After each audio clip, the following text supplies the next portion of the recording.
to Tamil Gospel Tabernacle channel.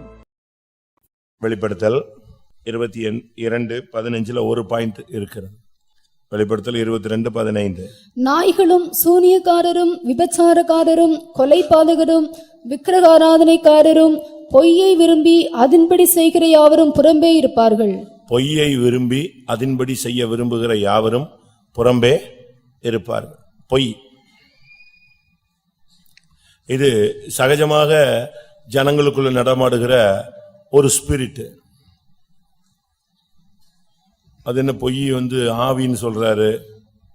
ஆவிதான். பொய் ஒரு ஆவி. அப்படித்தான் பைபிளும் சொல்லுது. அந்த ஆவி நமக்குள்ள வந்துருச்சுன்னு சொன்னா நம்ம பாட்டுக்கு பொய் சொல்லிக்கிட்டே இருப்போம். அந்த ஆவி நமக்குள்ள வந்துருச்சுன்னா நமக்குள்ள அந்த தாக்குதல் இருக்கும். 1 ராஜாக்கள் 22:22 எதனால் என்று கர்த்தர் அதை கேட்டார். அப்பொழுது அது, நான் போய் அவனுடைய தீர்க்கதரிசிகள் எல்லாரின் வாயிலும் பொய்யின் ஆவியா இருப்பேன் என்றது. என்ன ஆவி? என்ன ஆவி? பொய்யின் ஆவி. அது ஒரு ஈவில் ஸ்பிரிட். அந்த ஸ்பிரிட் உள்ள வந்துருச்சுன்னு சொன்னா பையனா இருந்தாலும் சரி, பொண்ணா இருந்தாலும் சரி, விசுவாசியா இருந்தாலும் சரி, ஊழியக்காரரா இருந்தாலும் சரி, ஈவன் தீர்க்கதரிசியா இருந்தாலும் பட்டுன்னு பொய்யா சொல்லிடுவாங்க. நான் தூத்துக்குடியில் விசுவாசியா இருக்கும்போது அருள்தாஸ் அவர்கள் மாறி வந்தார். ஃபர்ஸ்ட் வீக் அவரை விடுறதுக்கு 2-3 ஊழியக்காரங்க வந்திருந்தாங்க. ஃபர்ஸ்ட் சண்டே சர்வீஸ் வடக்கூர்ல நடக்கு. நானும் விசுவாசியா உட்கார்ந்துருக்கிறேன். அப்போ அந்த கூட விட வந்த ஊழியக்காரங்க 2-3 பேரும் கூட இருக்கிறாங்க. அவங்க அந்த சர்வீஸ் முடிச்சு தான் போறாங்க. அதுல ஒருத்தர் அடிச்சார், ஒரு தீர்க்க தரிசனம். ஒரு பெரிய காரிருள் இந்த இடத்தில் மூடிவிட்டது, நிரப்பி விட்டதுன்னு சொன்னார். உடனே சபையை மிரண்டு போன மாதிரி ஆயிப்போச்சு. உடனே ஒரு 2 நிமிஷம் கழிச்சு திருப்பி ஆவில் நிறைஞ்சு, நான் இப்பொழுது அந்த காரிருள் விலகுவதை காண்கிறேன் அப்படின்னாரு. உடனே ஜனங்கள்லாம் உற்சாகமா அந்த இருள் நீங்கிடுச்சுன்னு ஆவில் நிரம்ப போனாங்க. பாருங்க, பாஸ்டர் அருள்தாஸ் நிப்பாட்டுட்டாரு. அந்த காரிருள் வந்தது உண்மை, நானும் பார்த்தேன். ஆனா போகல.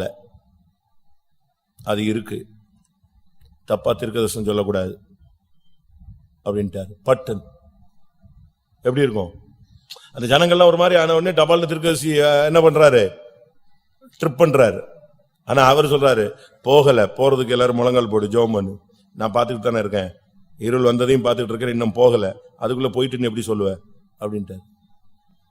எப்படி இருக்கும்? ஒரு நாள் ஒரு தீர்க்கதரிசனம் கூட்டம் முடிச்ச உடனே அழுதுகிட்டே இருந்தார். அப்ப நான் போய் கேட்டேன், நாங்கெல்லாம் ஒரே பேட்சா உள்ள வந்தவங்க, என்ன கூட்டம் முடிஞ்சிச்சு உட்காந்து அழுதுகிட்டு இருக்கீங்க? இல்ல, இன்னைக்கு ஒரு ஆள் தீர்க்கதரிசனம் சொன்னது பொய், ஆவியானவர் எனக்குள்ள இருந்து பொங்குறாரு, ஐயோ அவன் தப்பா சொல்றான், பொய் சொல்றான் அப்படிங்கிறாரு அப்படின்னு இந்த ஒரு ஆளை சொல்லி, அந்த ஆள் சும்மா என்னத்தையும் சொல்றான், எனக்கு ஆவியானவர் எனக்குள்ள இருந்து அழுகுறாரு, என்னால தாங்கவே முடியல, தப்பு தப்பா பொய்யா சொல்றான். அப்போ அது என்ன ஆவி? அவர்களுடைய தீர்க்கதரிசிகளுக்குள்ள புகுந்து நான் எப்படி இருப்பேன்? பொய்யின் ஆவியா இருப்பேன். இது வந்துருச்சுன்னு சொன்னா உங்க பையன் பயங்கரமா அப்படியே ஒரிஜினலா போய் சொல்லுவான், நம்புற மாதிரி போய் சொல்லுவான். இன்னைக்கு காலைல பரீட்சை ஃபீஸ் கட்டணுமா, உங்க வீட்டுக்காரர் அருமையா போய் சொல்லுவார். உங்க மனைவி ரொம்ப டெக்னிக்கல் பொய்யெல்லாம் சொல்லுவாங்க. இந்த ஸ்பிரிட். ஆனா பொய்யர்கள் பரலோகத்துக்குள்ள போக முடியாது. வெளிப்படுத்தல் 21:8 பயப்படுகிறவர்களும் அவிசுவாசிகளும் அருவருப்பானவர்களும் கொலைபாதகரும் விபசாரக்காரரும் சூனியக்காரரும் விக்கிரகாராதனைக்காரரும் பொய்யர் அனைவரும் 2ஆம் மரணமாகிய அக்னியும் கந்தகமும் எரிகிற கடலிலே பங்கடைவார்கள் என்றார். அவர்கள் அங்க போக முடியாது. அக்னி கடலுக்குள்ளதான் அவங்க போவாங்க. அதனால வெளிப்படுத்தல் 21:27 தீட்டுள்ளதும் அருவருப்பையும் பொய்யையும் நடப்பிக்கிறதுமாகிய ஒன்றும் அதில் பிரவேசிப்பதில்லை. பொய்யை நடப்பிக்கிற ஒன்றும் அதில் பிரவேசிப்பதில்லை. பொய் சொல்றவன், பொய்யை நடப்பிக்கிறவன் புறம்பே இருப்பான், அதுக்குள்ள போக மாட்டான், அக்கினி கடலுக்குள் போவான். இப்படித்தான் வசனங்கள் இருக்கு. நமக்குள்ள இப்படிப்பட்ட பொய்யின் ஆவி இருக்கா? ஒருவேளை நீங்க ரட்சிக்கப்படுறதுக்கு முன்னால அப்படிப்பட்ட பாதிப்புகள் இருக்கலாம், அது பரவாயில்ல. அது நம்முடைய மாம்சத்துல உள்ள பிறப்புல உள்ள கோளாறு. ஆனா இதுக்குள்ள வந்துட்ட பிறகு நாம் என்ன செய்யணும்? பொய்யை நிறுத்தணும். ஒரு சிலர் சொல்றாங்க அவசரத்துக்கு சொல்லிக்கலாம். எப்படி? அப்படியா? அப்படி எங்க இருக்கு வசனம்? நான் ஒரு விசுவாசியுடைய வாட்சி கடைக்கு போயிருந்தேன். நான் வெளியே நிக்கிறேன், அவர் உள்ள பேசிட்டு இருக்காரு. யாரோ ஒரு ஆள் பேசுறான். அப்ப அவர் சொல்றாரு, அவசரத்துக்கு சொன்னா ஆண்டவருக்கு தெரியுங்க, எதனால சொன்னான்னு ஆண்டவருக்கு தெரியும்னாரு. நான் வெளியே நின்றுட்டு இருந்தேன். முடிஞ்ச அந்த ஆள் வெளியே போனவனே இவனை கூப்பிட்டேன். என்ன நீ என்ன அந்த ஆள்கிட்ட பேசினான்னு. அவனுக்கு ஒன்றும் தெரியல, ஏன்னா நான் இருக்கிறத அவர் என்ன செய்யல, அது கவனிக்கல. நான் சொன்னேன், என்னையா நீ பெந்தேகோஸ்காரன் இன்னொரு ஆள்கிட்ட அவசரத்துக்கு சொல்லலாம் ஆண்டவருக்கு தெரியும். ஆண்டவருக்கு தான் எல்லாமே தெரியுமே, நீ பொய் சொல்றதும் தெரியும், ஏன் பொய் சொன்னு தெரியாதா? இன்னைக்கு ஒரு சிலர் வித்தியாசமான பொய்களை சொல்லுகிறார்கள். தீத்து 1:12 பார்க்கும் பொழுது ஒரு ஊர்ல உள்ளவன் அவ்வளவுமே பொய் சொல்றான். வாசிங்க. கிரேத்தா தீவார் ஓயா பொய்யர். அந்த தீவுல இருக்கிற அவ்வளவு பேருமே என்னதுதான்? ஓயா பொய்யர், எது சொன்னாலும் பொய். இந்த திருச்சி பக்கத்துல ராம்ஜி நகர்னு ஒண்ணு இருக்கு, கேள்விப்பட்டிருப்பீங்க. போலீஸ் டிபார்ட்மெண்ட்ல இருக்கிறவங்களுக்கு தெரியும். இந்தியால எங்க திருடு போனாலும் அதனுடைய நெட்வொர்க் எங்க இருக்கும்?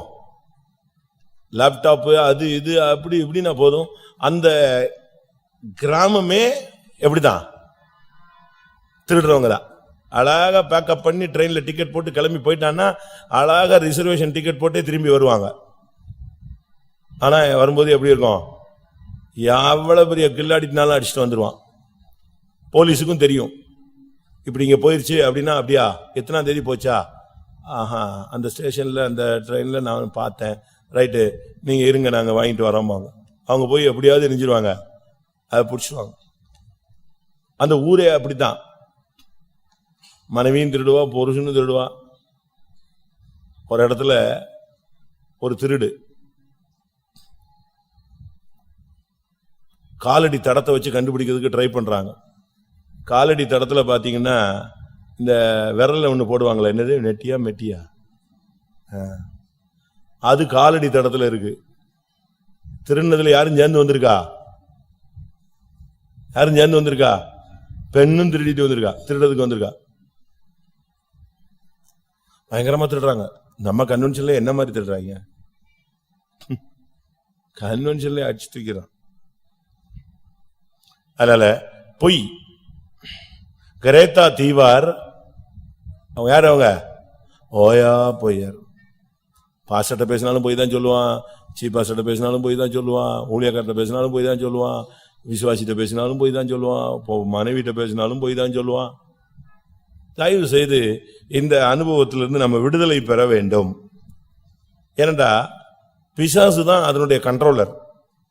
யோவான் 8:44. நீங்கள் உங்கள் பிதாவாகிய பிசாசானவனால் உண்டானவர்கள், உங்கள் பிதாவினுடைய இச்சைகளின்படி செய்ய மனதாயிருக்கிறீர்கள். அவன் ஆதி முதற்கொண்டு மனுஷ கொலைபாதகனாயிருக்கிறான். சத்தியம் அவனிடத்தில் இல்லாதபடியால் அவன் சத்தியத்திலே நிலை நிற்கவில்லை. அவன் பொய்யனும் பொய்யுக்கு பிதாவுமாயிருக்கிறபடியால். அவன் யாரு? பொய்யன். அடுத்து யாரு? அதுக்கு அவன் தான் ஃபாதர். அவன் பொய்யனும் அவன் பொய்க்கு பிதாவா இருக்கிறான். அவன் பாருங்க, ஏதேன் தோட்டத்துல என்ன அருமையான ஒரு பிரசங்கம் பண்ணா. 2 வார்த்தை தான், முழு மனுக்குலத்தையும் ஒரு கவுத்தி விட்டு போயிட்டான். சர்ப்பமானது மிகவும் தந்திரம் உள்ளதா இருந்தது. அவன் என்ன அருமையா பேசுறான் பாத்தீங்களா? 1ஆம் வசனம் 3:1. தேவனாகிய கர்த்தர் உண்டாக்கின சகல காட்டு ஜீவன்களை பார்க்கிலும் சர்ப்பமானது தந்திரமுள்ளதாயிருந்தது. அது ஸ்திரீயை நோக்கி, நீங்கள் தோட்டத்தில் உள்ள சகல விருட்சங்களின் கனியையும் புசிக்க வேண்டாம் என்று தேவன் சொன்னதுண்டோ என்றது. தோட்டத்துல ஆயிரக்கணக்கான மரங்கள் இருக்கு, கனி விருட்சங்கள் இருக்கு. டைரக்டா கொஸ்டின் எப்படி பண்றான்? ஏதாவது ஒரு கனியை புசிக்க கூடாதுன்னு சொன்னாரான்னு கேட்காம எப்படி சொல்றான்? தோட்டத்தில் உள்ள எந்த பழத்தையும் புசிக்க கூடாதுன்னு சொன்னாரா அப்படின்னு ஒரு கொஸ்டின். உடனே இந்த அம்மா சொல்லிச்சு, அப்படி சொல்லல, எதைத்தான் புசிக்க கூடாதுன்னு சொல்லியிருக்காரு? நாங்கள் தோட்டத்தில் உள்ள சகல விருட்சங்களின் கனியையும் புசிக்கலாம், ஆனா எதைத்தான் புசிக்க கூடாது? நடுவில் இருக்கிற விருட்சத்தின் கனியத்தான் என்ன செய்யக்கூடாது? புசிக்க கூடாதுன்னு சொல்லி இருக்கிறாரு. புசிக்கவும் வேண்டாம், ஈவன் என்ன செய்யக்கூடாது, அதை தொடவும் வேண்டாம்னு சொல்லிட்டாரு. அப்பதான் அவன் சொன்னா, நீங்கள் சாகவே சாவதில்லை. நீங்க அதை சாப்பிட்டீங்கன்னா யாரா மாறிடுவீங்க? தேவனை போல. முதல் பொய், அருமையான பொய். அவ்வளவுதான். ஒரு செகண்ட்ல மொத்த மனுக்குலமும் கவுந்து இன்னைக்கு வரைக்கும் நம்ம பாடுபட்டு இருக்கோம். ஒரே பொய் தான். இன்னைக்கு நமக்குள்ள இப்படிப்பட்ட பொய் இருக்கா? ஆவிக்குரிய பொய் எப்படி? 1 யோவான் 2 அதிகாரம் 22 வசனம். இயேசுவை கிறிஸ்து அல்ல என்று மறுதலிக்கிறவனே அல்லாமல் வேற யார் பொய்யன்? இயேசுவை கிறிஸ்து அல்ல, இயேசு தெய்வம் இல்ல, இயேசு மேசியா இல்ல. இன்னைக்கு யூதர்கள் என்ன சொல்றாங்க? இயேசு வந்தாரு பிறந்தார், ரைட் விடு. முஸ்லீம் என்ன சொல்றான்? ஈசா வந்தாரு போனார் விடு. ஆனா அவர் யாரு கிடையாது. அவர்தான் மேசியான்னு சொல்லாத, அவர்தான் இரட்சகர்னு சொல்லாதன்னு சொல்றான். இயேசுவை கிறிஸ்து அல்ல என்று சொல்லுகிறவன் பொய்யன். இயேசுதான் இரட்சகர், இயேசுதான் தெய்வம். 1 யோவான் 2:4. அவரை அறிந்திருக்கிறேன் என்று சொல்லியும் அவருடைய கற்பனைகளை கை கொள்ளாதவன் பொய்யனாயிருக்கிறான். அவரை அறிந்திருக்கிறேன், கடவுளை எனக்கு தெரியும், இயேசுவை பத்தி தெரியும், பெந்தேகோஸ்தே பத்தி தெரியும், கரெக்ட். தெரிஞ்சா போதாது, அதன்படி நீ செய்யாவிட்டால் யாரு? இயேசுவை அறிந்தேன் என்று சொல்லியும் அவருடைய கற்பனைகளை கை கொள்ளாத ஒரு மனுஷன் ஒருத்தன் சபைக்குள்ள இருந்தான்னா அவன் யாரு? அவன் பொய்யன். அப்ப இப்படிப்பட்ட பொய்யர்களா நம்ம இருக்கோமான்னு பாருங்க. நம்ம போய் மனைவிட்ட போய் சொல்லல, புருஷன்ட்ட போய் சொல்லல, பிசினஸ்ல போய் சொல்லல. ஆண்டவரை அறிஞ்சிட்டு அதனுடைய கற்பனைகளின்படி செய்யாதபடி இருந்தாலே அது யாரு? அதனுடைய அர்த்தம் என்னது? நாம் பொய்யர்கள்.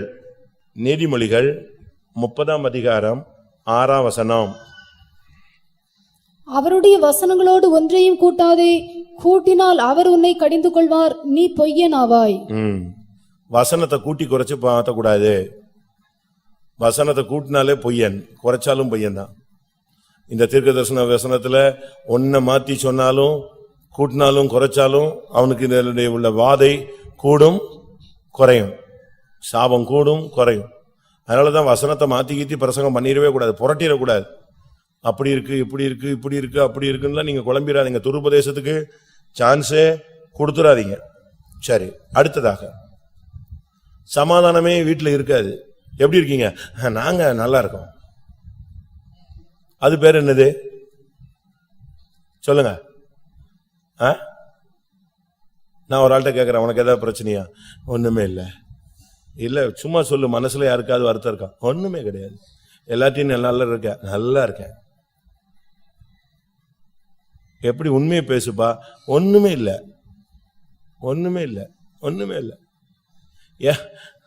3 நிமிஷத்துக்கு முன்னாலதான் மொத்த பயோடேட்டாவும் வாங்கிட்டு தான் நான் உட்கார்ந்துருக்காங்க. ஃபுல் பயோடேட்டா வாங்கி உச்சகட்ட சண்டையாகி எவன்ட்டனாலும் போய் சொல்ல முடிஞ்சா பார் அப்படின்னு சொல்லி கொஞ்ச நேரத்துல தான் நான் எங்க போய் உட்கார்ந்துருக்கேன். நான் உட்கார்ந்துருக்கேன் உள்ள. ஆனா விசாரிச்சா ஒண்ணுமே இல்லை. இல்ல யார்கிட்ட? ஐயோ ஒண்ணுமே இல்லையா, நல்லா இருக்குமே, நல்லா இருக்கும், நல்லா இருக்கும். வீட்டுல ஒண்ணும் இல்லை. இது பொய்யா உண்மையா சொல்லுங்களேன். எரேமியா 8:10. தீர்க்கதரிசிகள் தொடங்கி ஆசாரியர்கள் மட்டும் ஒவ்வொருவரும் பொய்யனாயிருந்து. தீர்க்கதரிசிகளும் வீட்டுல சமாதானம் பொய் சொல்றான், ஆசாரியம் பைத்தம்ல நல்லா இருக்கும்னு சொல்றான். ஆனா அடுத்த வசனம், சமாதானம் இல்லாதிருந்தும் சமாதானம் சமாதானம் என்று சொல்லி என் ஜனமாகிய குமாரத்தின் காயங்களை மேற்பூச்சாய் குணமாக்குகிறார்கள். எப்படி? நான் ஒரு வீட்டுக்கு போயிருந்தேன், அவங்க ஸ்கூல் வச்சிருக்காங்க. அவங்க வீட்டுல பிரச்சனைன்னு எனக்கு கொஞ்சம் கொஞ்சம் கேள்விப்பட்டிருந்தேன். வீட்டுக்கு போயிருந்தேன். எப்படி இருக்கீங்க பிரதர்ன்னு? நல்லா இருக்கேன். சும்மா சொல்லுங்க, ஏதாவது இருந்தா ஜெபம் பண்ணுவோம், பேசுவோம் அப்படின்னா. இல்ல நல்லா இருக்கேன். அங்க உள்ள இருந்து அந்த சிஸ்டர் சொல்லுது, இவர் இப்படியே சொல்லியே குடும்பத்தை ஓச்சிட்டாரு அப்படின்னுச்சு. உள்ள இருந்து அடுத்த ரெக்கார்டு வருது, ஸ்பீக்கர் வருது. அப்ப இவர் போய் தானே சொல்றாரு, தீர்க்கதரிசிகளும் ஆசாரியர்களும் பொய்யரா இருந்து சமாதானம் இல்லாதிருந்தும் என்ன சொல்றாங்க, சமாதானம் சமாதானம் என்று சொல்லி என் ஜனத்தின் காயத்தை மேல் பூச்சாய் பூசுகிறார்கள். இந்த ஐயப்பசாமிக்கு மாலை போடுறவனை கேட்டா இடையில சண்டை வச்சுன்னா சொல்லுவான், மாலை போட்டிருக்கன்னு தான் பாக்குறேன், முடிஞ்சிட்டு வரேன் பாத்துக்கிறேன். அதே மாதிரி நம்ம ஆளுங்க இப்ப இந்த ஒரு வாரம் என்ன சண்டை வந்தாலும் சோத்திரம் சோத்திரம் சோத்திரம் ஆபோஜனம் இருக்கு, என்ன பண்றது? அப்போ இது நீ போய் டைம் எதுக்கு தான், இன்னும் 12 மணி நேரத்துக்கு தான் நீ என்ன செய்யற, அப்படிதானே? இன்னும் ஒரு 18 மணி நேரத்துக்கு நீ தம் பிடிக்கிற, சோத்திரம் சோத்திரம் சோத்திரம் சோத்திரம். தப்பு. உண்மையான சமாதானம் உனக்குள்ள இல்ல. இன்னும் டைம் இருக்கு, போய் தேவ சமூகத்துல விழு. இன்னும் 12 மணி நேரம் இருக்கு, காலைல 8 மணி வரைக்கும் டைம் இருக்கு. போய் ஒப்புரவாகு, தாழ்த்து, விட்டுக்கொடு, மன்னிப்பு கேளு. லாபமா இருக்கிறவைகள் எவைகளோ அவைகளை கிறிஸ்துவுக்காக என்ன செய், நஷ்டம் என்று விடு. செய்ய முடியும்னா பாருங்க. தீர்க்கதரிசிகளும் ஆசாரிகளும் பொய்யராயிருந்து சமாதானம் சமாதானம் என்று சொல்லி என் ஜனத்தின் காயத்தை மேல்பூச்சாய் பூசுகிறார்கள்.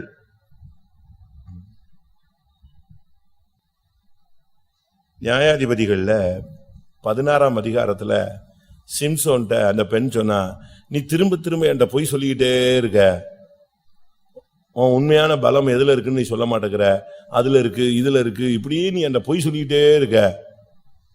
அப்ப சிம்சோன் யார்கிட்ட பொய் சொல்லிக்கிட்டே இருக்கான், அந்த பொண்ணுட்ட பொய் சொல்லி கதை அடிச்சுக்கிட்டே இருக்கான். வாசிங்க நியாயாதிபதிகள் 16:10. அப்பொழுது தெலீலாள் சிம்சோனை பார்த்து, இதோ என்னை பரியாசம் பண்ணி எனக்கு பொய் சொன்னாய். 13ஆம் வசனம். பின்பு தெலீலாள் சிம்சோனை பார்த்து, இதுவரைக்கும் என்னை பரியாசம் பண்ணி எனக்கு பொய் சொன்னாய். எனக்கு பொய் சொன்னாய். ஒரு ட்ரிப் இல்ல, ஒரு வல்லமையுள்ள மனுஷன் அந்த பொண்ணுட்ட நெஞ்சிக்கிட்டே இருக்கான், பொய் சொல்லிட்டு இருக்கான். வேற என்ன பண்றது? ஏற்கனவே கல்யாணம் ஆயிடுச்சு, விட்டாச்சு. திருப்பி ஒரு கல்யாணம் ஆயிடுச்சு, இப்ப இன்னொரு கல்யாணம் ஆகல, ஒருத்திய சைட்ல வச்சிருந்தான், இப்ப இன்னொருத்திட்ட வந்திருக்கிறான். இப்ப என்ன பொய் சொல்லாம என்ன எப்படி உண்மையா சொல்லுவாரு? சொல்லுவானா? சொன்னா வெளியே துரத்தி விட்டுருவா. அதனால இப்ப உன்னுடைய பலம் எதுல இருக்கு, அதுல இருக்கு, இதுல இருக்கு, அங்க இருக்கு, மாத்தி மாத்தி சொல்லிட்டே இருப்பான். பாவத்துல விழுந்துட்டேன்னு சொன்னா உன் வாயில இருந்து எது வந்துகிட்டே இருக்கும், மாத்தி மாத்தி பேசுதல், பொய் வந்து கொண்டே இருக்கும். 1 சாமுவேல் 21:2 தாவீது ஆசாரியன்ட்ட போய் சொன்னான்.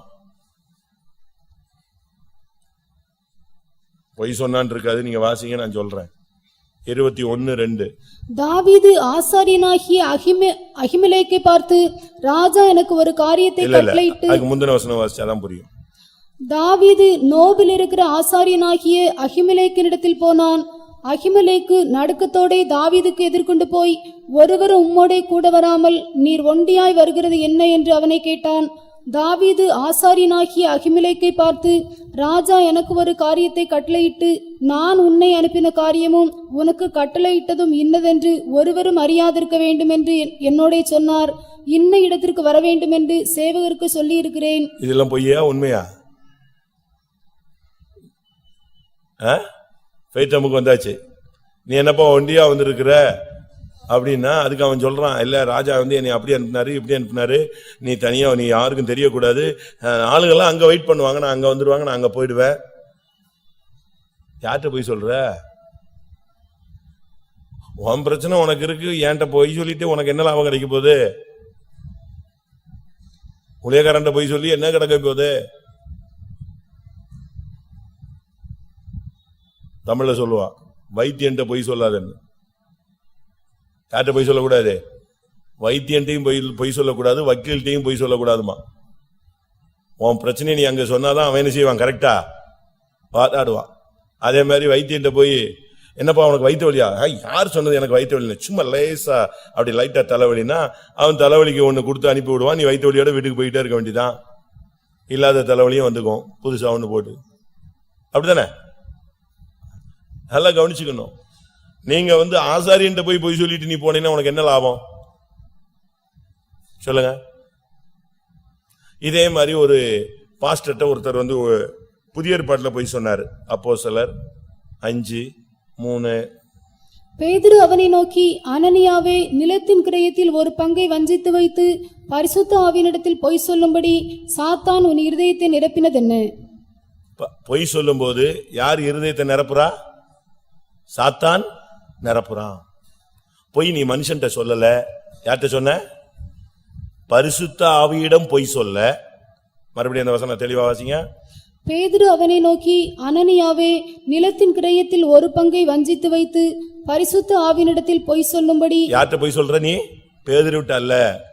யார்கிட்ட பொய் சொல்ற? பரிசுத்த ஆவியிடம் பொய் சொல்ல சாத்தான் உன் இருதயத்தை நிரப்பினதென்ன? அது உன் வீடுதான், அது உன் சொத்து தான், நீ சம்பாதிச்சதுதான். நீ காணிக்க கொடுக்கணும்னா கொடுக்கலாம், கொடுக்காம இருக்கணும்னா இருக்கலாம். அதுக்கு நீ பொய் சொல்லணும்னு அவசியமே கிடையாது. அது நீ தசம்பாகம் கொடுக்கணும்னா கொடுக்கலாம், கொடுக்காம கூட நீ என்ன செய்யலாம்? போகலாம்.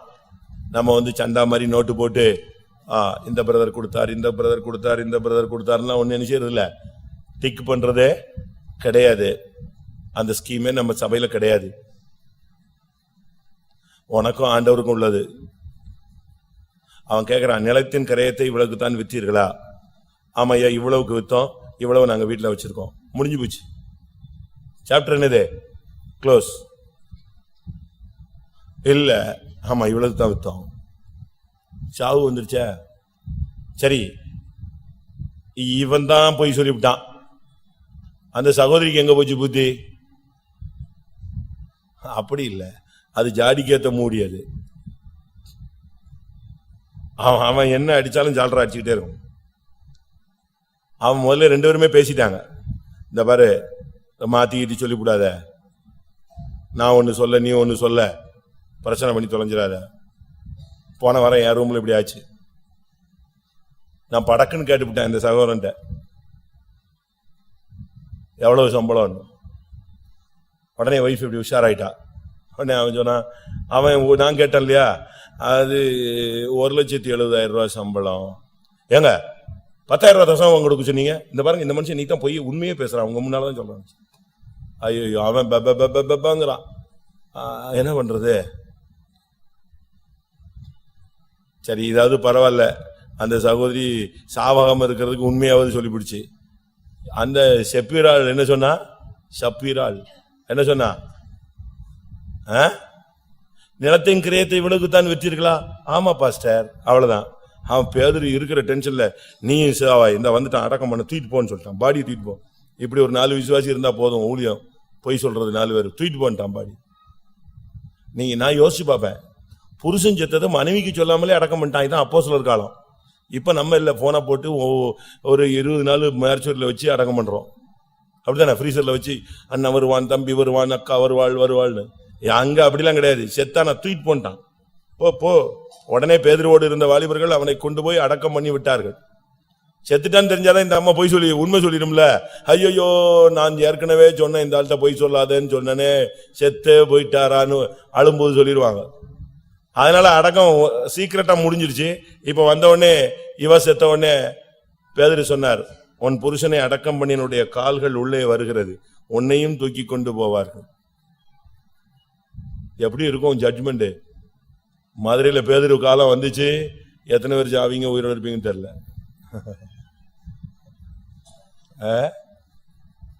யாரு சாவாயா? எத்தனை பேர் காணிக்கல ட்ரிப் பண்ணி வச்சிருக்கீங்கன்னு தெரியல எனக்கு. அவருக்கு அவங்களுக்கு தான் தெரியும். ஆதியாகமம் 4ஆம் அதிகாரம் 9ஆம் வசனத்துல தேவன்கிட்டயே போய் சொல்றான் டைரக்டா. கர்த்தர் காயினை நோக்கி, உன் சகோதரனாகி ஆபேல் எங்கே என்றார். அதற்கவன், நான் அறியேன், என் சகோதரனுக்கு நான் காவலாளியோ என்றான். யார்கிட்ட பேசுறது? இடம் பொருள் ஏவல் தெரிஞ்சு என்ன செய்யணும்?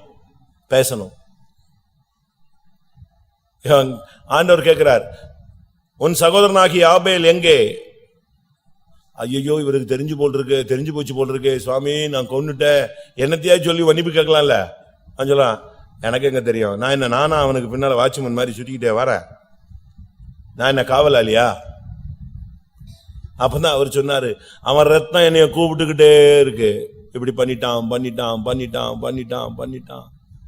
இன்னைக்கும் கூப்பிடுது. அதான் பைபிள். இன்னைக்கு கூட யார் சத்தம் கூப்பிடுது? வாசிங்க எப்படி வசனம்?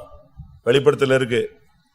பலி வாங்க மாட்டீரோ, என்னைய கொண்டுட்டானே, இந்த உலகத்துல கொடுத்த ஒரு வாழ்க்கையும் வாழ விடாம கெடுத்துட்டானே, என் முன்னேற்றத்தை தடுத்துட்டானே, நீர் பலி வாங்க மாட்டீரோ, பலி வாங்க மாட்டீரோ, பலி வாங்க மாட்டீரோ. வாசிங்க.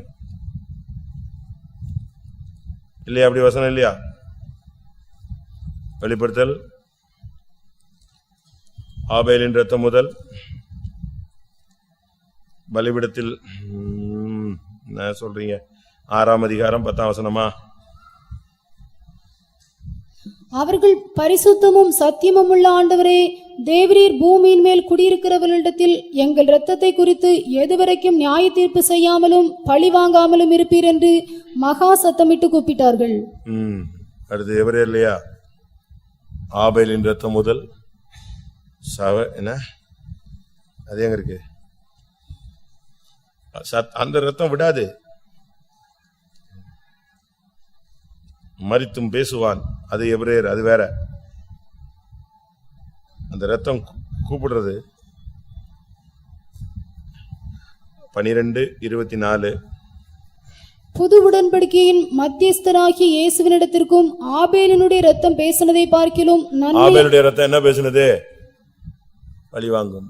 இன்னும் பழி வாங்காமல் இருப்பீரோ, தீர்ப்பு செய்யாமல் இருப்பீரோ கேக்குது. இவன் சொன்னா, நான் என்ன காவல் காத்துட்டா இருக்க முடியும்? கொன்னுட்டு நீ என்ன பேச்சு பேசுற? யாத்திராகமம் 32:24. மோசையிட ஆரோன்ட்ட மோசே கேட்கிறாரு, என்னப்பா இப்படி ஜனத்தை நிர்வாணப்படுத்தி இப்படி கேடு கட்ட மாதிரி ஆக்கி விட்டியே, எல்லாம் இவ்வளவு மோசமா போச்சே, நீ என்ன பண்ண? ஏன் இந்த கண்ணுக்குட்டி எப்படி வந்துச்சு அப்படிங்கிறான். அதுவா கண்ணுக்குட்டியா? இவங்கெல்லாம் கத்துனாங்களா? நான் வாங்கி என்ன பண்ணேன், எல்லா பொண்ணையும் வாங்கி அக்கினிக்குள்ள போட்டேன், அது மேஜிக் மாதிரி எந்த வந்துருச்சு? கண்ணுக்குட்டியா வந்துச்சு. அப்படியே வரும். அப்பொழுது நான், பொன்னுடைமை உடையவர்கள் எவர்களோ அவர்கள் அதை கலற்றி தரக்கடவர்கள் என்றேன். அவர்கள் அப்படியே செய்தார்கள், அதை அக்கினியிலே போட்டேன், அதிலிருந்து இந்த கன்றுக்குட்டி வந்தது என்றான். அப்படியே பொன்னெல்லாம் வாங்கி ஒரு அக்கினிக்குள்ள போட்டாராம், அது வெளியே வரும்போது எப்படி வந்துருச்சா? கண்ணுக்குட்டியா வெளியே வந்துருச்சான். அப்படி ஏதாவது உங்க வீட்டுல இருந்து வெளியே வருதா? எப்படி போய்? ஆனா அதே அதிகாரத்துல ஒரு 10-20 வசனத்துக்கு முன்னால பாத்தீங்கன்னா, அவன் அதுக்கு எவ்வளவோ டெக்னிக்கலா ரெடி பண்ணான்னு இருக்கு. அதே அதிகாரம் யாத்திராகமம் 32லயே பாருங்க, 4ஆம். அவர்கள் கையிலிருந்து அவன் அந்த பொன்னை வாங்கி சிற்ப கருவினால் கருப்பிடித்து ஒரு கன்றுக்குட்டியை வார்ப்பித்தான். செஞ்சது என்னது? இவன் தான் சிற்ப கருவி. அதுக்குன்னு தனியா ஒரு அழகா மோல்டிங் எல்லாம் பண்ணி பக்காவா செஞ்சு அழகா செஞ்சு கண்ணுக்குட்டியை நிப்பாட்டி வச்சுட்டு, இவன் கேட்கறான், எப்படி இது என்னடா கண்ணுக்குட்டியை கொண்டு வந்து விட்டுட்ட, என்ன நீ ஒரு புத்தி இல்லையா? மோசைக்காம அண்ணன் தம்பி டென்ஷன் ஆகி பேசுறாரு, நீ என்ன இப்படி ஒரு ஆசாரியனா வந்து விளங்காத்தனமா மாட்டிக்கிட்டிய, நீ என்ன, நீ எல்லாம் ஒரு உன்னை நம்பி நான் ஜனத்தை விட்டுட்டு போனேன்னு கேட்டா, அவன் சொல்றான், இந்த ஜனங்களை பத்தி உங்களுக்கு தெரியும்ல, பயங்கர டென்ஷனான ஆளுங்க, அதனால நான் என்ன பண்ணிட்டேன், தெய்வம் வேணும்னா பொண்ணை வாங்கி எதுக்குள்ள போட்டேன்.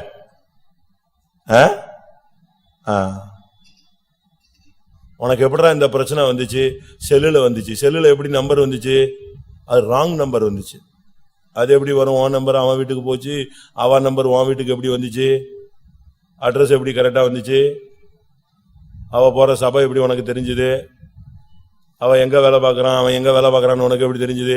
அப்படி போட்டவனே உள்ள இருந்து சர்றன்னு எல்லாமே வந்துருச்சாங்க. வந்துருச்சா? போட்டானா, அக்னிக்குள்ள போட்டாராம், அது வெளியே வரும்போது எப்படி வந்துருச்சான்? கண்ணுக்குட்டியா வந்துருச்சான். ஏதாவது பிரச்சனையா கேட்டா போதும், அதுக்கு நம்மால் இப்படித்தான் சொல்லுவான், எனக்கு தெரியவே தெரியாது, நான் பார்த்ததே இல்லை. திருப்பியும் அங்க போனேன், அந்த தெருவுக்கு போனேன், ஏன் அந்த வீட்டுக்கு போனேன், ஏன் அங்க போய் காப்பி குடிச்ச, ஏன் அவங்கள வண்டியில ஏத்திட்டு போனேன், சும்மா எல்லாம் பொய். எபேசியர் 4:25 பொய்யை களைந்து போடுங்கள், மெய்யை பேசுங்கள். சீக்கிரம்.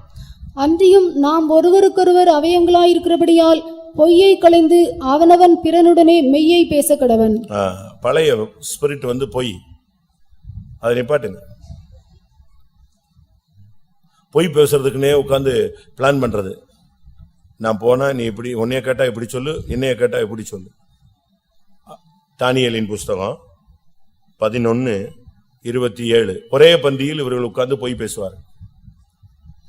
இந்த 2 ராஜாக்களின் இருதயமும் தீமை செய்ய நினைக்கும், ஒரே பந்தியிலிருந்து பொய் பேசுவார்கள். ஒரே பந்தியிலிருந்து பொய் பேசுவார்கள். நீ பாத்தியா? ஆமா நான் பார்த்தேன். யார் கூட இருந்தா? இவர்தான் கூட இருந்தாரு. ஆமா நானும் பார்த்தேன். பொய் சாட்சி சொல்லிராத, பொய் சாட்சி சொல்லாது இருப்பாயாக. யாரும் அதுக்கும் போய் பொய் சாட்சி சொல்லிடக்கூடாது, தவறு. குடும்பங்கள் ஆடி போகும். ஊழியக்காரனுக்கு விரோதமா பொய் சாட்சி சொல்லிராத, விசுவாசிகளுக்கு விரோதமா பொய் சாட்சி சொல்லிடாதீங்க, வாலிப பையங்க பிள்ளைகளுக்கு விரோதமா பொய் சாட்சி சொல்லிடாதீங்க, அடுத்தவங்க பிள்ளைகளை பத்திலாம் தப்பா பேசிடாதீங்க. தப்பு, அப்படி பேசக்கூடாது. ஒரு வீட்டுல ஒரு பிள்ளை இருக்குன்னா அந்த பிள்ளைய பத்தி நீ உனக்கு தெரிஞ்சா கூட நீ பேசக்கூடாது. வாயை மூடிட்டு போயிட்டே இருக்கணும். நன்மையானாலும் தீன்மையானாலும் கர்த்தர் பார்த்துக்குவார். நீ ஒன்னும் பேசாத, வெளியே சொல்லாத. ஓசியா 12:1. எப்ராயிம் காற்றை மேய்ந்து கொண்டற்காற்றை பின்தொடருகிறான்.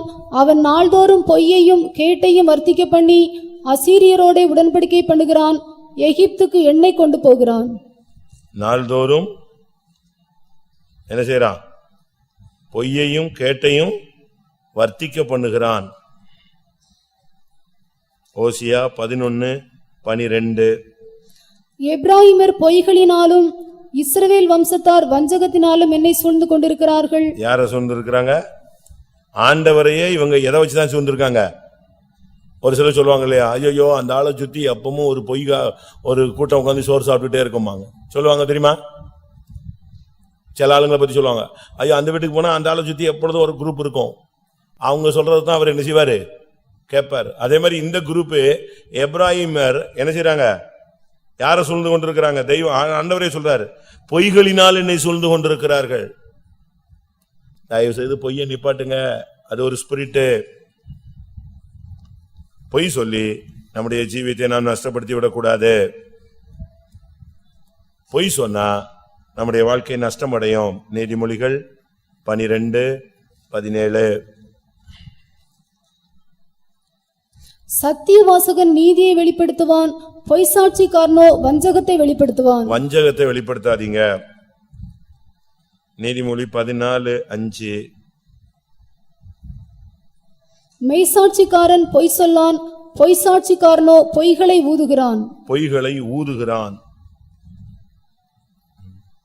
கடைசியாக நீதிமொழிகள் 19:5. பொய் சாட்சிக்காரன் ஆக்கினைக்கு தப்பான், பொய் சாட்சிக்காரன் ஆக்கினைக்கு தப்பான். ஜட்ஜ்மெண்ட் உண்டு. எல்லாரும் கண்களை மூடுவோம். பொய்யை விரும்பி அதன்படி நடக்கிற யாவரும் பரலோக ராஜ்யத்துக்கு புறம்பா இருப்பார்கள். பொய்யர் அனைவரும் அக்னி கடலுக்கு பங்கடைவார்கள். பொய்யை நடப்பிக்கிறவர்கள் அவர்கள் உள்ளே பிரவேசிப்பது இல்லை. ஆமென், ஹல்லேலூயா. இது கடைசி கூட்டம். இன்னைக்கு ஒரு நிறைவான ஆசீர்வாதத்தை நான் ஆசைப்பட்டு வந்திருக்கிறேன். நான் இருந்த இடங்களெல்லாம் அப்படியே கொளுத்தி விட்டு எரிச்சு அப்படியே பஸ் பறக்கிற மாதிரி தான் நான் ஆசைப்பட்டு நடத்தியிருக்கேன். தயவு செய்து நீங்களும் உங்களை தேவனுடைய சன்னிதானத்தில் ஒப்பு கொடுங்க. கர்த்தர் உங்க நம்ம மேல் இரக்கம் இருந்து நம்முடைய சபையில் ஒரு அபிஷேகத்தை பின்மாறி மழையை அனுப்பட்டும். ஆமென். எல்லாரும் பைபிளை மூடி வைங்க கொஞ்ச நேரம். இனிமேல் நம்ம டைம் கிடையாது, ஆவியானவருடைய டைம். 10 கூட்டத்திலையும் முன்னு உட்கார்ந்துட்டு நீ போலாம், 10 கூட்டத்திலையும் ஆவியில் அறிஞ்சிட்டும் போலாம். சட்டையை கிட்ட இழுத்து விட்டு சாரி இழுத்து விட்டுக்கிட்டு இப்படியே 10 கூட்டத்திலேயே வண்டியை ஓடிட்டு போயிடலாம் கூட்டம் முடிச்சு. இல்ல அழுது கிழுது புரண்டு தேவ சமூகத்துல இரக்கத்தை பெற்று ஒரு அபிஷேகத்தோடு விடுதலையோடு ஜெயத்தோடு மன்னிப்போடு நீ திரும்பி போகலாம். ரெண்டுமே உன் கையில தான் இருக்கு. ஆமா, எல்லாரும் கண்களை மூடுவோம். ஆண்டவருடைய சமூகத்துல கொஞ்ச நேரம், ஆண்டவரே பரலோக ராஜ்யத்துக்கு புறம்பா இருக்க நான் இந்த பாதையில வரவில்லை சுவாமி, அக்னி கடலுக்குள்ள போகிறதுக்கு நான் வரவில்லை. ஆமென். ஒரு பாஸ்டர்ஸ் மீட்டிங்ல பாஸ்டர் டி அவர்கள் கையெடுத்து கும்பிட்டாரு, தயவு செய்து யாராவது இந்த ஊழியம் செஞ்சு நரகத்துக்கு போயிடாதீங்க, சரியா செஞ்சு பரலோகத்துக்கு வாங்கன்னு சொன்னாரு. ஆமென். அதுபோல இந்த விசுவாச ஜீவியத்தில் இருந்துட்டு யாரு நீங்கள் போய் சொல்லி நரகத்துக்கு போய்விடக் கூடாது. கொஞ்ச நேரம் தாழ்த்தி ஒப்பு கொடுப்போம். ஆமென். ஒரு ஸ்போர்ட்டிவ் மைண்ட் இருக்கணும், ஒரு போர்க்குணம். எனக்கு இன்னைக்கு ஒரு அபிஷேகம் வேணும், என்கிட்ட நீங்க பேசணும், என்ன நீங்க தொடணும், என்னைய சுகமாக்கணும், எனக்கு வாக்குத்தத்தம் கொடுக்கணும். ஆமே, நான் மௌனமா திரும்பி போக முடியாது. ஆமே, என்னை ஆசீர்வதிச்சாதான் நான் எழும்பி போவேன். சரியா நீங்க முட்டி மோதணும் ஆண்டவருடைய பாதத்துல. அல்லேலூயா. ஆமென். எல்லாரும் முழங்கால் போடுவோம். ஆமென். எல்லாரும் உங்களை ஆயத்தப்படுத்திக்கங்க, கண்ணை திறக்காதீங்க, அவசியம் இல்லாம எழும்பாதீங்க. எல்லா தேவ சமூகத்துல நல்லா வாலிப பையங்க பிள்ளைங்க எல்லாம் ஒரு கிஃப்ட் பெற்றுக்கொள்ளுங்க. ஒரு வரங்கள் கிடைக்கட்டும், ஒரு அபிஷேகம் வரட்டும், ஒரு வெளிச்சம் கிடைக்கட்டும், ஒரு தொடுதல் உண்டாகட்டும், ஒரு தூக்கி எடுத்தல் உண்டாகட்டும். அல்லேலூயா. கர்த்தர் உன்னை தன்னோடு அணைத்துக் கொள்ளட்டும், உன்னை ஆசீர்வதிக்கட்டும். அல்லேலூயா. உன்னை ஒரு அக்கினி ஜுவாலையாய் மாற்றட்டும். ஆமென், ஆமென், ஆமென், ஆமென், ஆமென், ஆமென், ஆமென், ஆமென். பலவீனத்தெல்லாம் தூக்கி எறிங்க, சோர்வு அதிரியங்கள் எல்லாம் தூக்கி எறிங்க. அல்லேலூயா. நான் செத்தாலும் சாகுறேன்னு சொல்லுங்க. அல்லேலூயா. ஆமென். இன்றைக்கு உனக்கு தேவனுடைய கரத்திலிருந்து செங்கோல் நீட்டப்பட்டு நீ அதை தொட்டுவிட்டு திரும்பி போக வேண்டும். உனக்கு தேவையானதை கேள், நீ உன் சந்தோஷம் நிறைவாயிருக்க முடியாய், அதை பெற்றுக்கொள்வாய். எத்தனை பேர் உங்கள் அருகில் அவர் இருப்பதை உணர்கிறீர்கள்? இது ஒரு அருமையான நேரம். ஹல்லேலூயா. ஆமென். வாயை திறந்து கேளு. ஆமென். உனக்கு எது தேவையோ கர்த்தர் இப்பொழுது அதை தருகிறார். நீங்கள் இப்பொழுது பண்ணுகிற ஜெபத்தில் தான் உங்களுடைய அடுத்த ஸ்டெப் இருக்கிறது. ஹல்லேலூயா. நீ இப்ப ஜெபிக்கிற ஜெபத்தில் தான் கர்த்தர் வெண்கல கதவுகளை உடைக்க வேண்டும், இருப்பு தாழ்பால்களை அவர் முறிக்க வேண்டும். இந்த ஜெபத்தில் தான் கர்த்தர் உனக்கு அற்புதங்களை செய்ய போகிறார். ஹல்லேலூயா. இந்த ஜெபத்தில் தான் கர்த்தர் உனக்கு அதிசயங்களை செய்ய போகிறார். இந்த ஜெபத்தில் தான் உன் குடும்பத்தோடு போராடின வல்லமைகளை உன் பாதங்களுக்கு கீழ்ப்படுத்த போகிறார். சமாதானத்தின் தேவன் சாத்தானை உங்கள் கால்களின் கீழே இப்பொழுதே நசுக்கி போடுவார். உன்னை அலக்களித்துக் கொண்டிருந்த வல்லமை, உன்னோடு போராடி கொண்டிருந்த வல்லமை, உன்னை தடை பண்ணி கொண்டிருந்த வல்லமை, உன்னை பரியாசம் பண்ணி கொண்டிருந்த வல்லமை இப்பொழுது உன் பாதங்களுக்கு கீழே.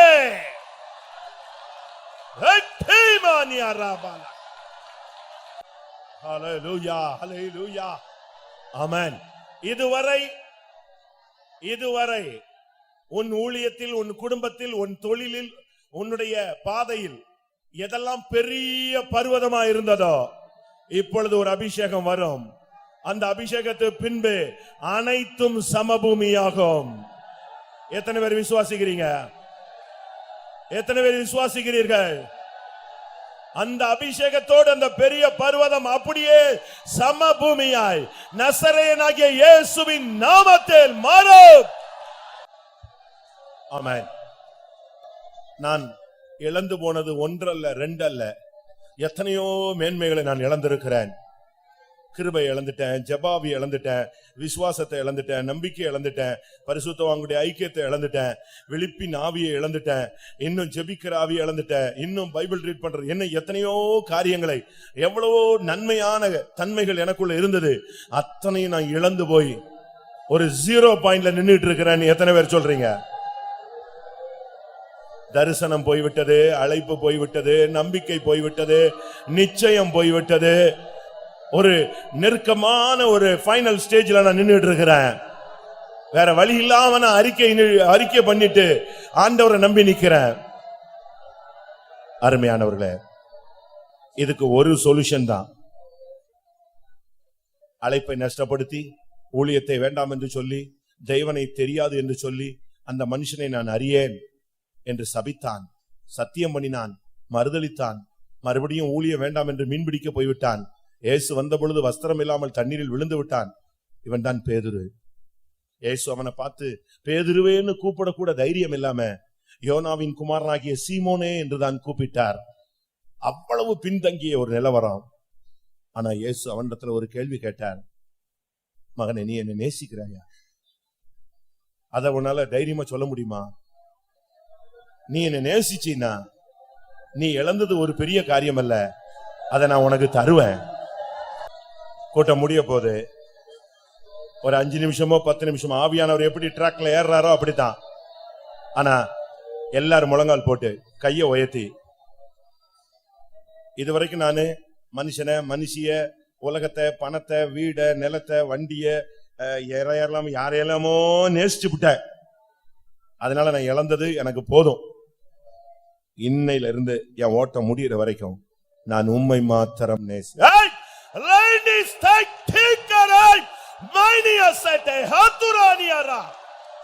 உங்களில் எத்தனை பேருக்கு அப்படி சொல்ல முடியும்? உம்மை மாத்திரம் நேசிப்பேன் ஆண்டவரே. நீ சொல்லிக் கொண்டிருக்கும் பொழுதே இயேசு உன்னுடைய கையிலே நீ இழந்து போன அனைத்தையும் தருவதை நீ பெற்றுக்கொள்வாய்.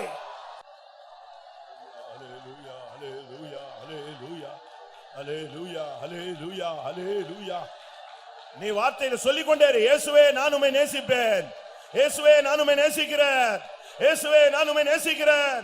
நீ சொல்லிக் கொண்டிருக்கும் பொழுது உன் உச்சம் தலையிலிருந்து உள்ளங்கால் மட்டும் ஓ தேவனுடைய அன்பு, தேவனுடைய வல்லமை, தேவனுடைய கிருபை, தேவனுடைய அபிஷேகம் உன்னுடைய எலும்புகளுக்குள் இறங்கட்டும். இயேசுவை மாத்திரம் நேசிக்கிறேன் நீ சொல்லும் போது உன் கையில் இருக்கிற கட்டுகள் கலந்து விழும், வெங்கல சங்கிலிகள் உன்னிடத்திலிருந்து வெளியே போகும், அஸ்திபாரங்கள் அசையும், எரிகோவின் கோட்டை இயேசுவின் நாமத்தில் விழும்.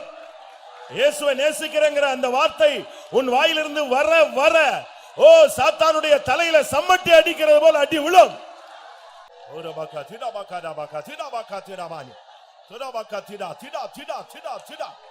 ஆமென் ஆமென் ஆமென் ஆமென் ஆமென் ஆமென். ஹல்லேலூயா ஹல்லேலூயா ஆமென். இன்றைக்கு உன்னை சேற்றில் இருந்து அவர் தூக்கி எடுக்கிற நேரம், இன்றைக்கு உன் பாதங்களை கன்மலையில் உறுதிப்படுத்தும் நேரம், உன் தலையில் கிரீடம் சூட்டுகிற நேரம், உனக்காக செங்கோலை நீட்டுகிற நேரம். சரோனின் ரோஜாவே பள்ளத்தாக்கில் நீலியே உம் அன்பு எத்தனையோ ஆச்சரியம்.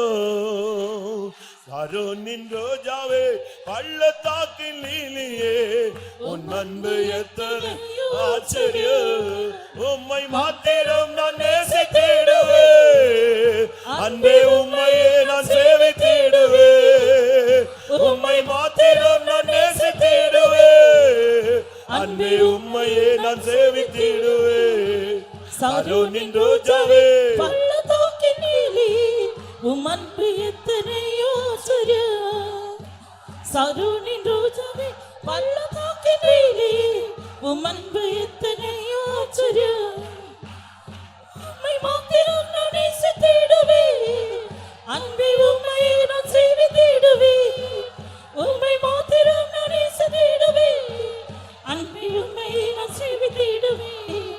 உம்மை மாத்திரம் நான் நேசித்திடுவேன், அன்பே உம்மையே நான் சேவித்திடுவேன். உம்மை மாத்திரம் நான் நேசித்திடுவேன், அன்பே உம்மையே நான் சேவித்திடுவேன். உம்மை மாத்திரம் நான் நேசித்திடுவேன், அன்பே உம்மையே நான் சேவித்திடுவேன். உம்மை மாத்திரம் நேசித்திடுவேன், உம்மை மாத்திரம் உம்மையே நான் சேவித்திடுவேன். உம்மை மாத்திரம் நான் நேசித்திடுவேன், அன்பே உம்மையே நான் சேவித்திடுவேன். ஆமென். அன்பே உம்மையே நான் சேவித்திடுவேன். உம்மை மாத்திரம் நான் நேசித்திடுவேன், அன்பே உம்மையே நான் சேவித்திடுவேன். உம்மை மாத்திரம் நான் நேசித்திடுவேன், அன்பே உம்மையே நான் சேவித்திடுவேன்.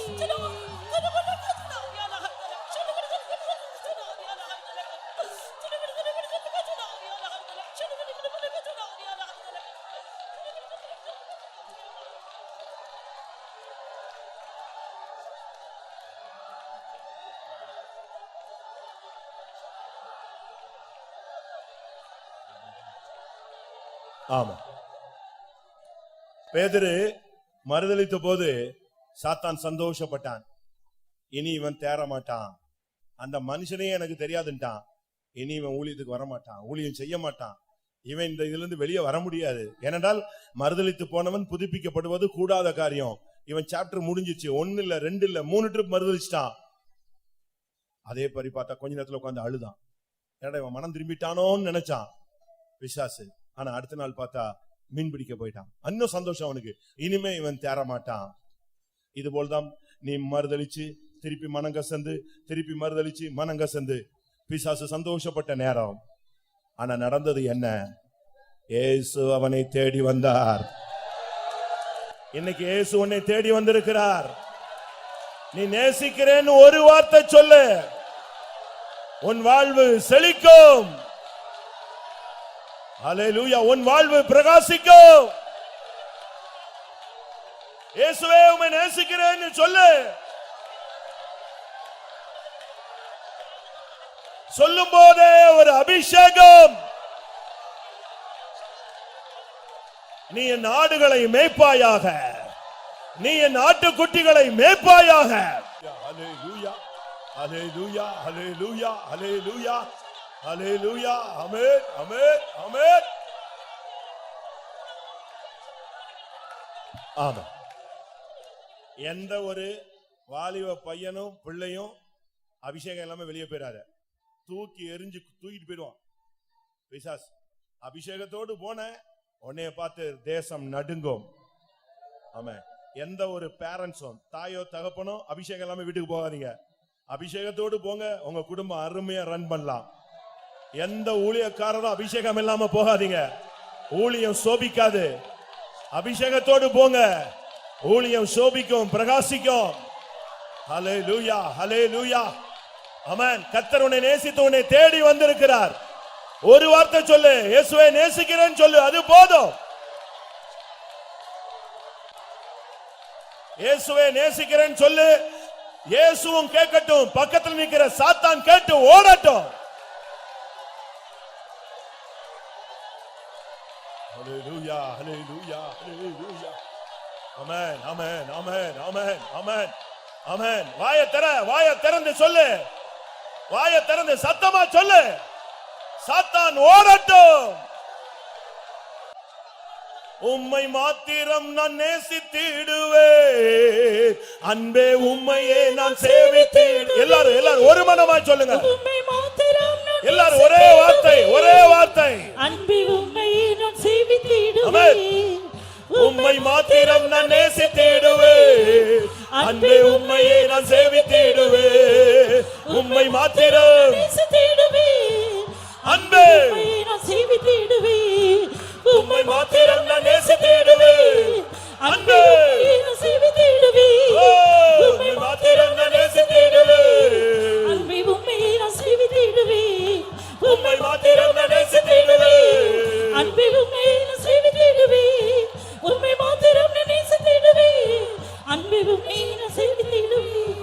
உம்மை மாத்திரம் நான் நேசித்திடுவேன், அன்பே உம்மையே நான் சேவித்திடுவேன். உம்மை மாத்திரம் நான் நேசித்திடுவேன், அன்பே உம்மையே நான் சேவித்திடுவேன்.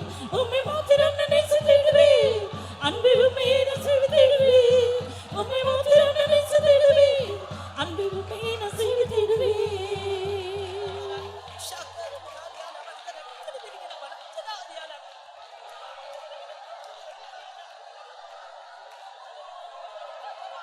ஆமென், ஆமென். ஒரு நிமிஷம், உங்கள்கிட்ட ஒரே ஒரு வார்த்தை கர்த்தர் சொல்றார். ஒரு வார்த்தை.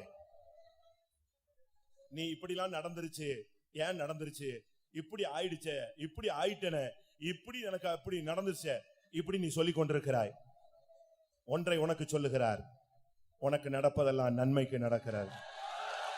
இத தேவன் உனக்கு சொல்லுகிறார். பர்டிகுலரா உன்னோடு பேச சொல்லுகிறார்.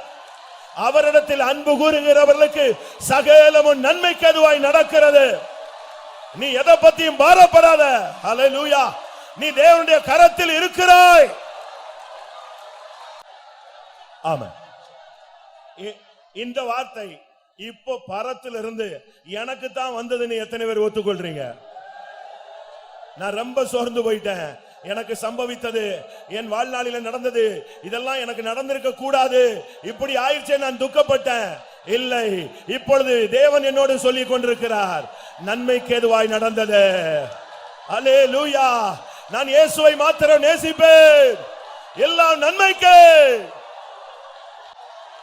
அல்லேலூயா, அல்லேலூயா. உம்மை மாத்திரம் நான் நேசித்திடுவேன், அன்பே உம்மையே நான் சேவித்திடுவேன். உம்மை மாத்திரம் நான் நேசித்திடுவேன், அன்பே உம்மையே நான் சேவித்திடுவேன். உம்மை நான் நேசித்திடுவேன், அன்பே நான் சேவித்திடுவேன். உம்மை மாத்திரம் நான் நேசித்திடுவேன், அன்பே உம்மையே நான் சேவித்திடுவேன். உம்மை மாத்திரம் நான் நேசித்திடுவேன், அன்பே உம்மையே நான் சேவித்திடுவேன். உம்மை மாத்திரம் நான் நேசித்திடுவேன், அன்பே உம்மையே நான் சேவித்திடுவேன். உம்மை மாத்திரம் நான் நேசித்திடுவேன், அன்பே உம்மையே நான் சேவித்திடுவேன். உம்மை மாத்திரம் நான் நேசித்திடுவேன், அன்பே உம்மையே நான் சேவித்திடுவேன். உம்மை மாத்திரம் நான் நேசித்திடுவேன், அன்பே உம்மையே நான் சேவித்திடுவேன். உம்மை மாத்திரம் நான் நேசித்திடுவேன், அன்பே உம்மையே நான் சேவித்திடுவேன். உம்மை மாத்திரம் நான் நேசித்திடுவேன், அன்பே உம்மையே நான் சேவித்திடுவேன். உம்மை மாத்திரம் நான் நேசித்திடுவேன், அன்பே உம்மையே நான் சேவித்திடுவேன்.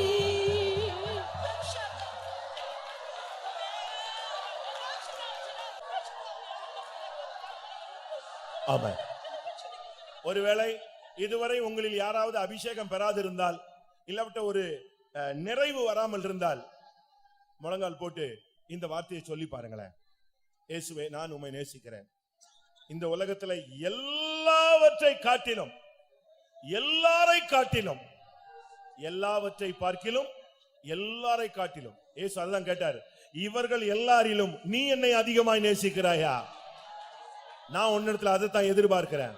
இங்க 500 பேர் இருக்கிறாங்க. இந்த 500 பேர்ல நான் தான் இயேசுவை அதிகமா நேசிக்கிறேன்னு உன்னால சொல்ல முடியுமா? அப்படின்னா இன்னைக்கு உனக்கு ஒரு அபிஷேகம் வெயிட்டிங்ல இருக்கு. இன்னைக்கு ஒரு அபிஷேகம் உன்னை தொட போகுது. ஹல்லேலூயா. நான் உம்மை நேசிக்கிறேன் சொல்லு, இன்னும் அதிகமாய் நேசிப்பேன் சொல்லு. ஹல்லேலூயா, ஹல்லேலூயா, ஹல்லேலூயா. திமாக்கரா பக்கா திடா பக்கா திடா திடாபானியா. ஹல்லேலூயா, ஹல்லேலூயா, ஹல்லேலூயா. திரும்பவும் திரும்பவும் திரும்பவும் இயேசுவை நேசிக்கிறேன். இயேசு அந்த வார்த்தையை கேட்டுக்கொண்டே இருந்தார்.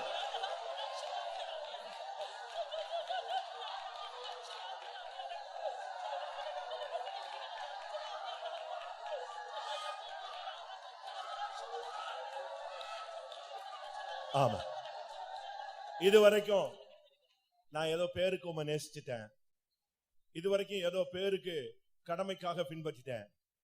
ஆனா இனிமேல் உண்மையாய் நான் அன்பு கூறுவேன். இதை விட இன்னும் 100 மடங்கு நான் அதிகமா உம்மை நேசிப்பேன். எத்தனை பேருக்கு அப்படி சொல்ல முடியும்? ஹல்லேலூயா, ஹல்லேலூயா. ஆமென், ஆமென், ஆமென். எனக்கு தெரியும் இந்த கூட்டத்துல ஒரு சிலருக்கு பரலோகத்திலிருந்து சீல், பரலோகத்திலிருந்து ஒரு முத்திரை விழப்போகுது. ஆமென். அது நிச்சயம், அது சத்தியம். இந்த கூட்டத்துல ஒரு சிலரை கர்த்தர் முத்தரிக்க போறார். ஆனால் அவர்கள் நேசிக்கிறவர்களாய் இருக்க வேண்டும். ஹல்லேலூயா. ஆம், ஒரு தீர்மானத்தோடு நாம் இந்த கடைசி கூட்டத்தை முடிப்போம். கர்த்தர் என்னை மன்னித்திருக்கிறார் என்று விசுவாசிகள் கரங்களை உயர்த்துங்கள். என் அறிக்கையை உண்மையாய் ஏற்றுக்கொண்டார். என் இருதய நொறுங்குதலை என் தேவன் கண்டார். ஆமென். நான் வாயை திறந்து அறிக்கையிட்டதெல்லாம் கர்த்தர் கேட்டிருக்கிறார். என் மனதின் புலம்பல்களை அவர் கேட்டிருக்கிறார். என் இருதயத்தின் வியாகுலத்தை அவர் கண்டிருக்கிறார். ஓ, நான் என்ன செய்ய முடியும் அவருக்கு? நான் இன்னும் அதிகமாக அவரை நேசிப்பேன். இன்னும் முடிந்த அளவு நேசிப்பேன். இன்னும் முடிந்த அளவு நான் அவரில் அன்பு கூறுவேன். ஆமென். அந்த பாட்டில் அந்த முதல் 2 வரிகளை நாம் இப்பொழுது பாட போகிறோம். அன்பு கூறுவேன் இன்னும் அதிகமா. எல்லாரும் எல்லாரும் ஓ, அன்பு கூறுவேன் இன்னும் அதிகமாய் ஆராதிப்பேன். ஓ ஜீசஸ், அன்பு கூறுவேன் இன்னும் ஆராதிப்பேன். இன்னும் ஆவலாய் அன்பு கூறுவேன் இன்னும் அதிகமாய் ஆராதிப்பேன். இன்னும் அதிகமாய் ஆராதிப்பேன் இன்னும் ஆவலாய் அன்பு கூறுவேன். இன்னும் அதிகமாய் ஆராதிப்பேன் இன்னும் ஆவலாய் அன்பு கூறுவேன் இன்னும் அதிகமாய் ஆராதிப்பேன் இன்னும் ஆவலாய் அன்பு கூறுவேன் இன்னும் அதிகமாய் ஆராதிப்பேன் இன்னும் ஆவலாய் அன்பு கூறுவேன் இன்னும் அதிகமாய் ஆராதிப்பேன் இன்னும் ஆவலாய் அன்பு கூறுவேன் இன்னும் அதிகமாய் ஆராதிப்பேன் இன்னும் ஆவலாய் அன்பு கூறுவேன் இன்னும் அதிகமாய் ஆராதிப்பேன் இன்னும் ஆவலாய் அன்பு கூறுவேன் ஆராதிப்பேன் இன்னும் ஆவலாய் அன்பு கூறுவேன் இன்னும் அதிகமாய் ஆராதிப்பேன் இன்னும் ஆவலாய்.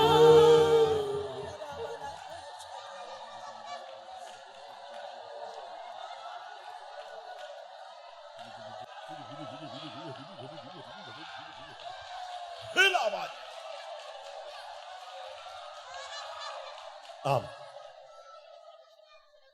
ஒரு சிங்கத்தின் வாயிலிருந்து ஒரு ஆட்டுக்குட்டி தப்பி வெளியே வருகிறதை நான் ஆவியிலே உணர்கிறேன். ஆமென். கர்த்தர் உன்னை வெளியே கொண்டு வருகிறார். கர்த்தர் உன்னை வெளியே கொண்டு வருகிறார். தைரியமாயிரு. ஹalleluya. ஆமென். ஷபலக ரபக ரபகதி ரபகதி.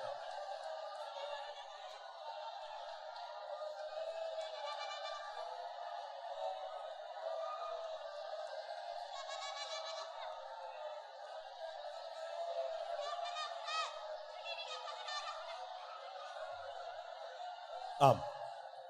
நம்ம கூட்டத்தை முடிக்கலாம். போதும். கர்த்தர் அவருக்கு யாரை டச் பண்ணணும்னு அவர் பிளான் பண்ணாரோ அடிச்சார். பைபிள்ல சொல்லி இருக்கிறது, மின்னல்கள் மூலமாய் இன்னென்ன காரியத்தை அடிக்க வேண்டும் என்று அவர் தீர்மானித்திருக்கிறார். பரிசுத்தாவின் மின்னல் இறங்கிச்சு, அவருக்கு டச் பண்ண வேண்டியவங்களை டச் பண்ணிட்டாரு. ஆமென். அவர் சும்மா போக மாட்டாரு. வசனத்தை அனுப்பிட்டு அவர் வேடிக்கை பார்க்கிற தெய்வம் அல்ல. வசனம் வெறுமையாய் திரும்பாது. அது அனுப்பின வேலையை செஞ்சுட்டு தான் திரும்பி இருக்கு. ஆமா.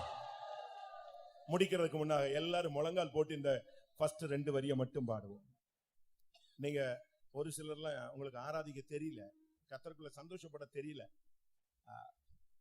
உலகம் எடுக்கவும் முடியாத ஒரு சந்தோஷம் கொடுத்திருக்கிறார். ரட்சிப்புங்கிறது என்னன்னு உனக்கு ஒரு சிலருக்கு தெரியல. அதனாலதான் உங்களால அந்த என்ஜாய் பண்ண தெரியல, என்ஜாய் பண்ண முடியல.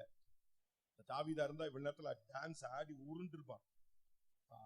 ஏன்னா அவனுக்கு தான் தெரியும் எங்க இருந்து எங்க கொண்டு வந்தாருன்னு. குப்பையில கடந்து அவனை கொண்டு வந்து சிங்காசனத்துல உட்கார வச்சிருக்கும் போது அவன் சும்மா உட்கார்ந்துருப்பானா? அதுபோல பாவியில இருந்து சேற்றுல கிடந்தவனை தூக்கி கொண்டு வந்து நம்மளை கொண்டு வந்து ஊழியத்துல வைக்கும் போது, சபையில மேன்மையா வைக்கும் பொழுது, சுகத்தை கொடுக்கும் போது, அற்புதங்களை செய்யும் போது, நம்ம எல்லாம் சும்மா இருந்தா நம்ம எல்லாம் துரோகிகளாய் மாறிடுவோம். அந்த 2 வார்த்தையை மட்டும் நம்ம பாடி நாம் அந்த அபிஷேகம் கிடைச்சதோட நம்ம திரும்பி போயிடலாம். ஹல்லேலூயா. அன்பு கூறுவேன் இன்னும் அதிகமா ஆராதிப்பேன் இன்னும் ஆவலாய் அன்பு கூறுவேன். வாயை திறந்து பாடு. இன்னும் அதிகமா ஆராதிப்பேன் உன் ஆத்துமா பாடட்டும். இன்னும் ஆவலாய் அன்பு கூறுவேன். இன்னும் அதிகமா ஆராதிப்பேன் இன்னும் ஆவலாய் அன்பு கூறுவேன். இன்னும் அதிகமா ஆராதிப்பேன் இன்னும் ஆவலாய் அன்பு கூறுவேன். ஆராதிப்பேன் இன்னும் ஆவலாய் அன்பு கூறுவேன். இன்னும் அதிகமாய் ஆராதிப்பேன் இன்னும் ஆவலாய் அன்பு கூறுவேன். இன்னும் அதிகமாய் ஆராதிப்பேன் இன்னும் ஆவலாய் அன்பு கூறுவேன். இன்னும் அதிகமாய் ஆராதிப்பேன் இன்னும் ஆவலாய் அன்பு கூறுவேன். இன்னும் அதிகமாய் ஆராதிப்பேன் இன்னும் ஆவலாய் அன்பு கூறுவேன். இன்னும் அதிகமாய் ஆராதிப்பேன் இன்னும் ஆவலாய் அன்பு கூறுவேன். இன்னும் அதிகமாய் ஆராதிப்பேன் இன்னும் ஆவலாய் அன்பு கூறுவேன். இன்னும் அதிகமாய் ஆராதிப்பேன் இன்னும் ஆவலாய் அன்பு கூறுவேன். இன்னும் அதிகமாய் ஆராதிப்பேன் இன்னும் ஆவலாய் அன்பு கூறுவேன். இன்னும் அதிகமாய் ஆராதிப்பேன் இன்னும் ஆவலாய் அன்பு கூறுவேன். இன்னும் அதிகமாய் ஆராதிப்பேன் இன்னும் ஆவலாய்.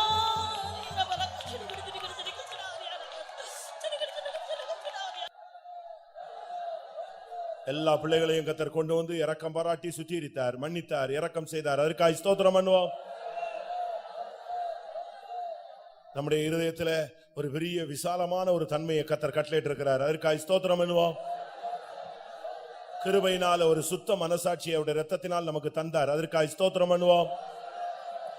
இரவு ஜெபங்களுக்காக ஸ்தோத்திரம் பண்ணுவோம். காலை ஜெபங்களுக்காக ஸ்தோத்திரம் பண்ணுவோம்.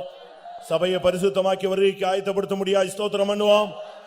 எப்பொழுது வந்தாலும் அவரை சந்திக்க எல்லாருக்கும் உதவி செய்ய முடியாது, ஸ்தோத்திரம் பண்ணுவோம். பிதா குமாரன் பரிசுத்த ஆவியானவருக்காக ஸ்தோத்திரம் பண்ணுவோம். எல்லா மகிமையும் அவருக்கே செலுத்தி ஸ்தோத்திரம் பண்ணுவோம்.